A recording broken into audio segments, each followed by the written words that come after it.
Kia ora and welcome to another episode of Rural New Zealand. I'm your host Scotty. Join me as we go check out what's happening in the rural communities. On this week's episode we get out of the dark with Ironman 4x4. We visit a grand old hotel in Governor's Bay. But first we meet a couple who moved all the way to New Zealand in search of a lifestyle change. Kia ora James, how are you? Scotty, you alright mate? Oh, can't complain. Nice day mate. I'm bloody ripper today. What's on the agenda for us today? Oh, probably go over the other side of the road to a block we've got over there, and I've got a few bulls to shift over there and a few brakes to move over there. So yeah, we'll probably take you guys over there for a bit of a look and see what we can find. Beauty. Should we go? Yeah, mate. Let's do it. Sweet. Didn't think I'd throw another question at you, mate. Come in.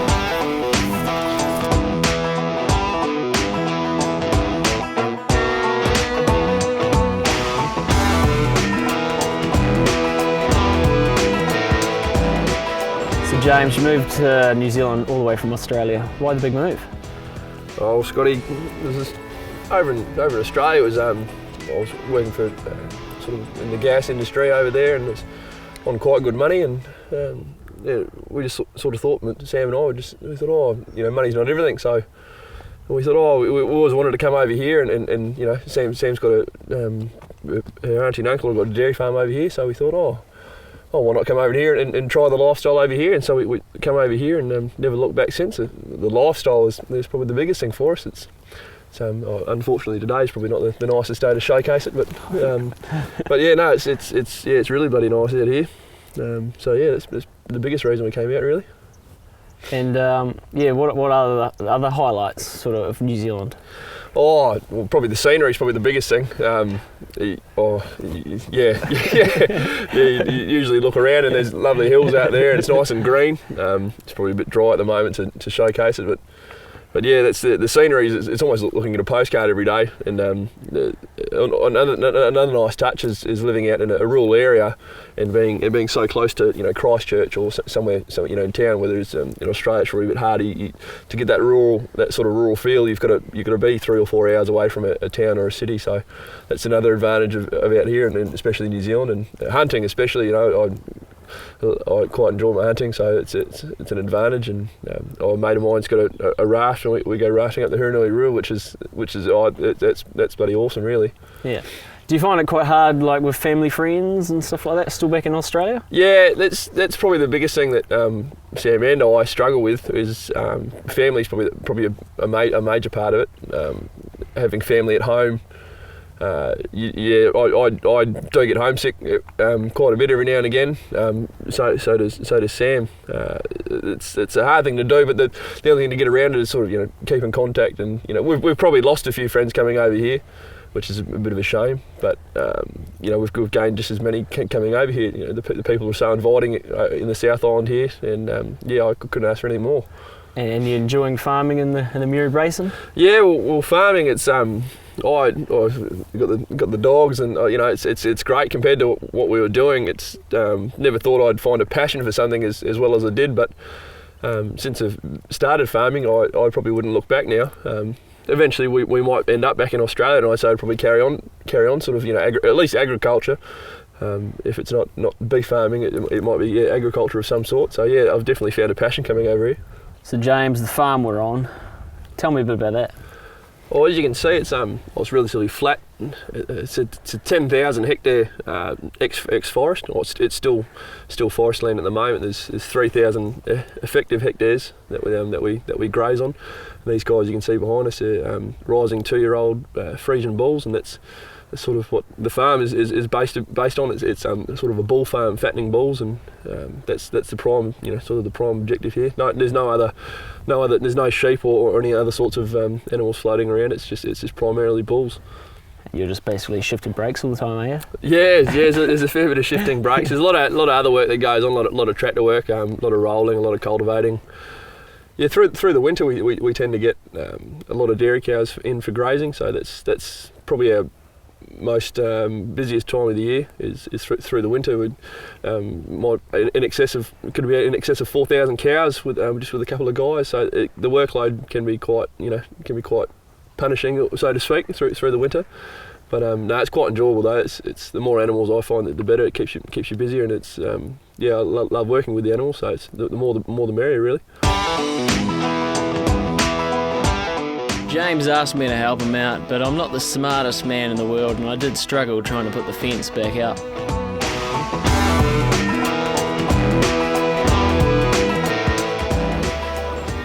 Well, I've had enough of this cold weather with James. It's time to see what Sam's up to. Hey Sam, how's it going? Not too bad, how are you? Oh, I can't complain. Oh, that's good. Well, that's one horse that's lucky to... Yeah, what they say, never work with animals. Yeah, that's why people never really usually work with me. But anyway. So you moved with James from Australia. How's it all going for you? Yeah, it's not too bad. I'm pretty enjoying it. Working on the farm, working with animals, stuff like that. And you've just recently started a vet nurse course, is that right? Yeah, with Otago Polytech, just doing animal care, so it's going pretty well. And after that, where do you sort of want to go with that sort of thing? Well, hopefully I'll be working as a vet tech with the local vet clinic, so yeah, hopefully starting debudding in September, and hopefully I can keep going with that. Awesome. And what do you like about living in the rural communities? I think the space is the best thing, and everyone's just so friendly over here. Like Australia is just, I don't know, we've been welcomed so awesomely over here, so yeah, it's probably the best thing about it. And what do you miss about home? Surely you must have miss the parents and stuff like that? Yeah, probably my parents, my family, my little sister, so yeah, probably that. And what would be the number one highlight of North Canterbury? I think it's probably the people, just they're just so welcoming and stuff like that, no, it's probably the people. But is this one of your horses? Yeah, this is Charlie. He came with me from Australia, so I've had him for 10 years now. Oh wow. Yeah. He's a guts. Yeah, he seems quite hungry. Food orientated, yeah. And what's this one's name? It's Tonic, so I've just got him recently. He's supposed to be for James, but yeah. He doesn't like riding? He's trying to, but he's not that confident.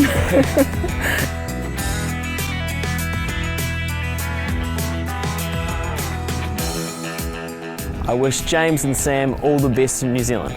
Right, stay tuned, because after the break we talk to the guys from Ironman 4x4 and we're down at Lincoln University.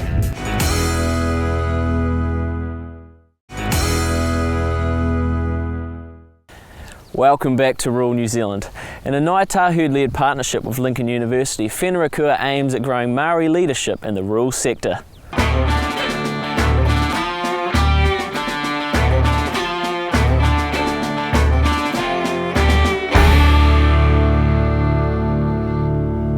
Kia ora, my name's Ben Matthews. I'm the Māori Development Coordinator here at Lincoln University, and my role focuses on bridging the relationship between iwi and Māori organisations throughout the country and the university. Whenua Kura is a partnership between Ngāi Tahu Farming, Lincoln University and Te Tapuao Rehua, which was established in 2014 with the objective of growing Māori leadership in farming and agriculture. And we have two programs within the Whenua Kura, and we have the Telford Certificate in Farming Dairy, Level 3, and we also have the Diploma in Agriculture. So students can study towards these qualifications. The difference between the two is that the Level 3 is more of a practical, takes more of a hands-on approach to farming, whereas the Diploma looks more at the academic side, of why we do what we do in farming.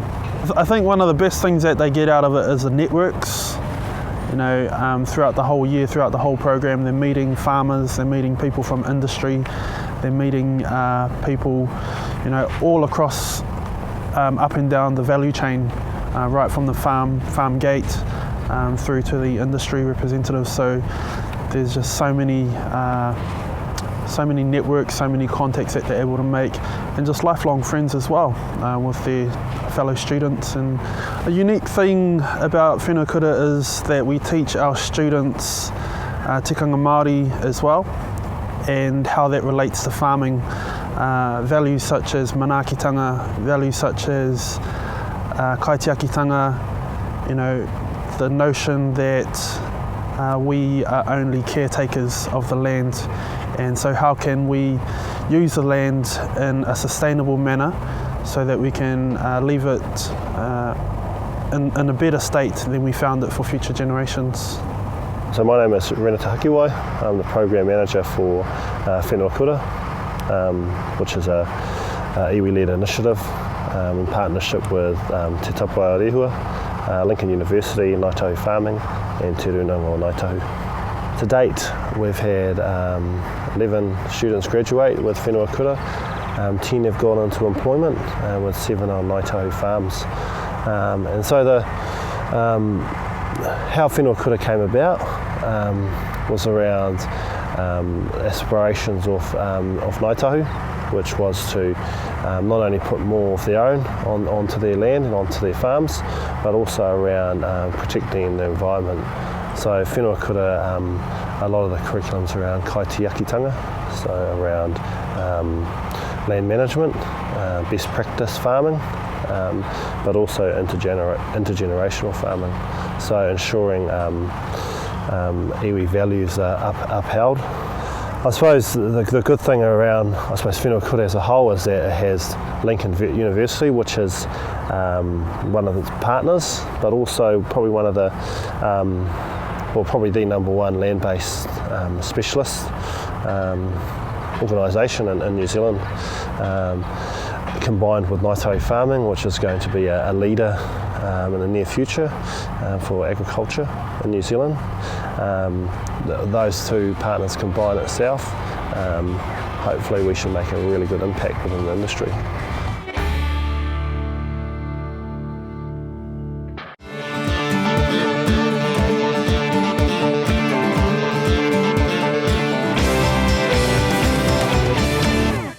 We're down here at Ironman with Vince.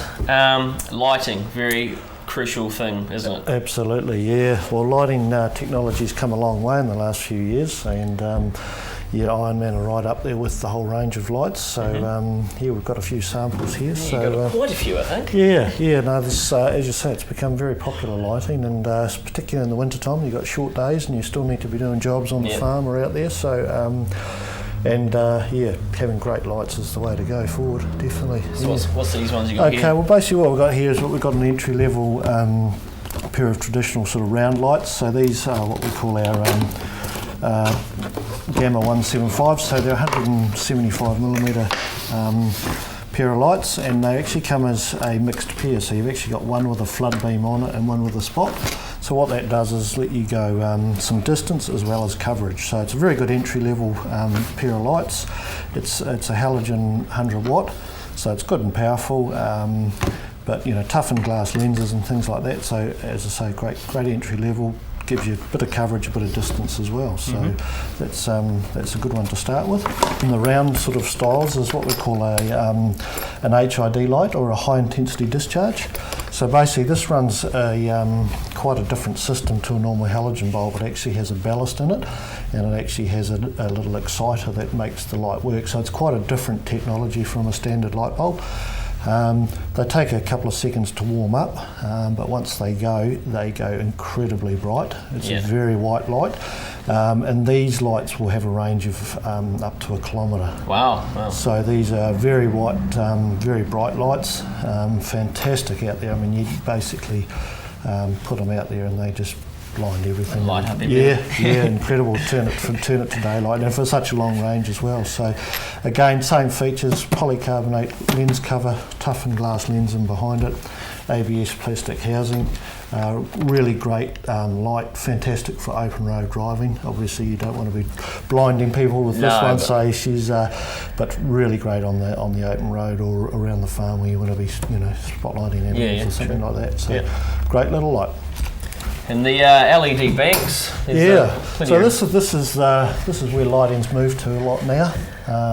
Moved away from the traditional ones, just because the LED lights are a lot less power and basically the same white light or better white light for less power draw. So we have a range starting from a little a work light here. Basically, it's a 16 watt. It's just got 4 Cree LED lights in it. Fantastic for like reversing lights or a small work light or something like that. So compact, they're cast alloy housing, so they're nice and robust as well. And all these LED lights in this range have what they call an IP67 water rating. So basically, they can be submerged in water for up to 3 hours and they should still operate. So that's the way that the LED technology has gone. They're also very strong and very long life. So we'd expect a light like this to do over 50,000 hours. So a traditional light bulb, as you'd be aware, will burn out at some point in its life. These are expected to go a lot longer than that, so great life.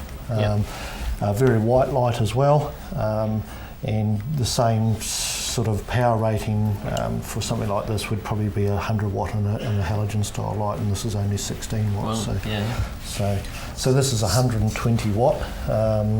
It's just on a metre long, basically, so it's a nice big light bar. It has a very good full coverage. The beauty of these light bars is when you put 2 individual spotlights on a vehicle, you tend to get gaps. So you end up with, you've got good light in 2 places, but everywhere in between there's sort of gaps. With a light bar, you don't get any gaps. So what you get is a very good full coverage of the whole area. It might not go out maybe as far as a set of spotlights, but what they do is give you very good full coverage. So fantastic for bush driving, or if you want to basically see everywhere in front of you. Tractors, operating diggers, anything like that are operating at night and need really good light coverage. So that's where they do. And these ones have a little bi-lens, so the first component of the lens is a spot, and then they go out to an elliptical indented lens, which gives you a flood. So they're a combination flood and spot. Again, toughened glass lens, full waterproof rating, and just amazing light. Turn these on, it turns night into day. And that sort of light would probably be the equivalent of 4 or 5 of the old spotlights, which would drain your battery really quickly. Whereas this one here is doesn't draw as much power. So cool. Well, sounds like you've got all bases covered down here. So if you guys are in the dark, come on down to Ironman and they'll sort you out. After the break, we talk to the staff at the Boyle River Camp and we visit one of the oldest hotels in New Zealand.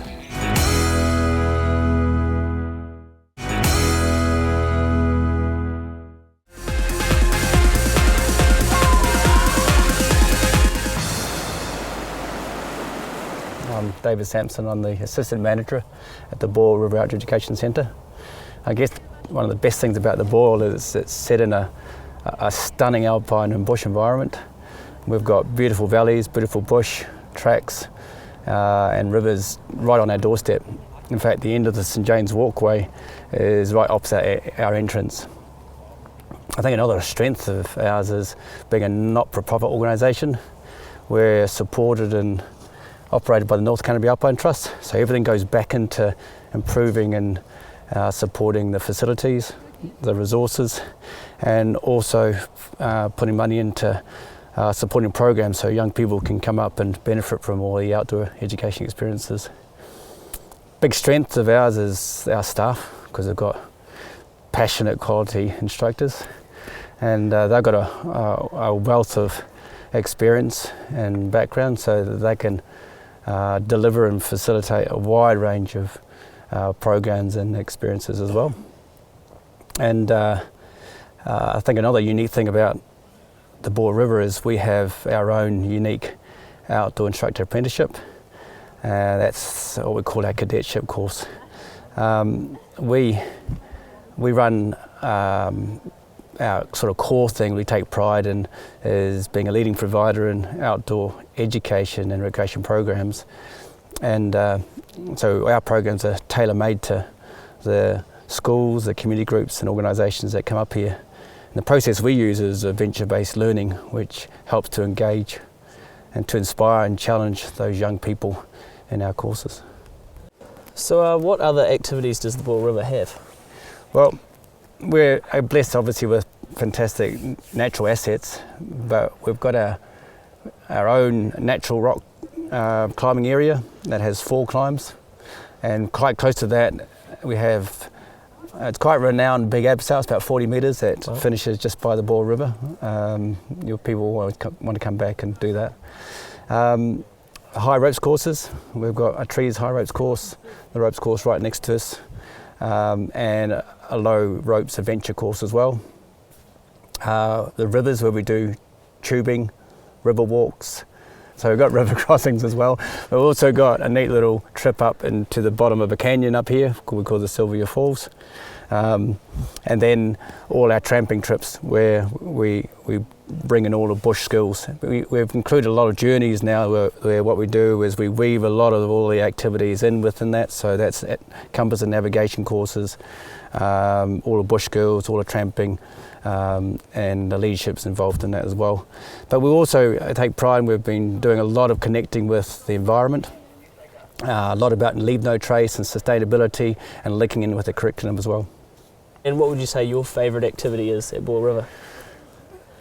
I don't honestly have a favourite, because I'm just passionate about using the activities, and so are the other instructors.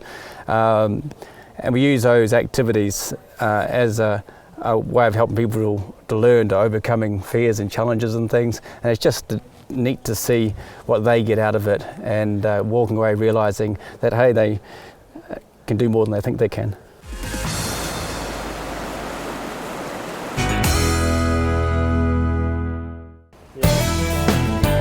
We're out here in the Littleton Harbour and we're going to go talk to Jeremy from Governor's Bay Hotel.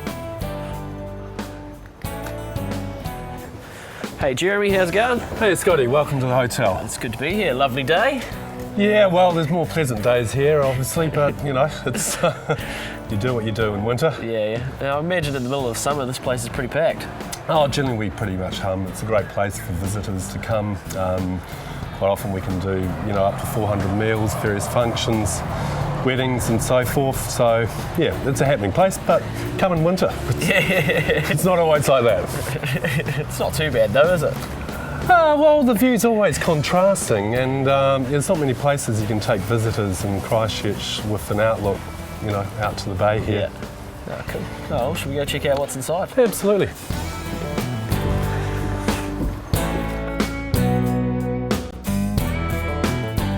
So Governor's Bay has a long history. The actual hotel here dates back to 1870, and as such it's one of the longest running hotels in New Zealand. My wife and I have owned the hotel now for 12 years, and it's been a great experience. It's a lovely place, lovely community to live. And it's great meeting visitors from all over the world and closer environs, you know, Christchurch and Canterbury.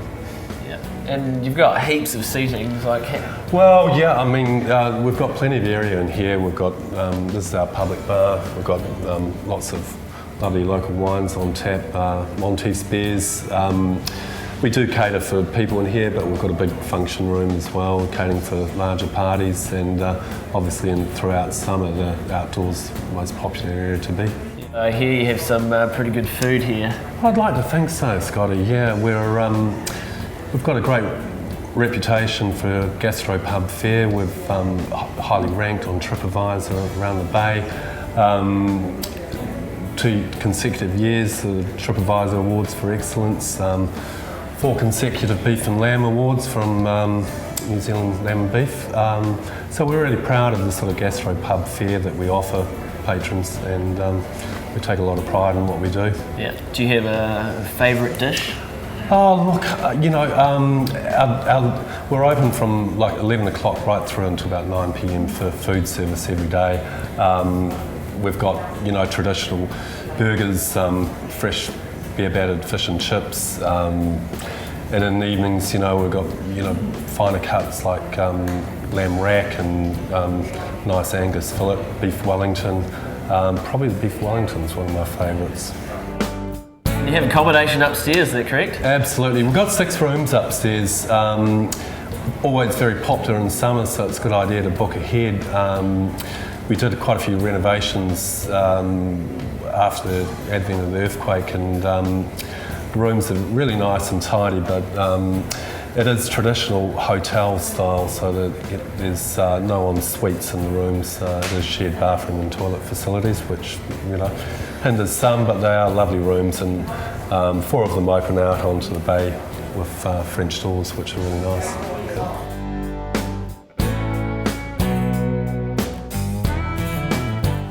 So when the guests stay here, they wake up in the morning and they can come sit out here and enjoy this lovely view. Yeah, due east out here through the heads of the harbour. It's a pretty magic view, and obviously, great for sunrises as well if you're up early. True.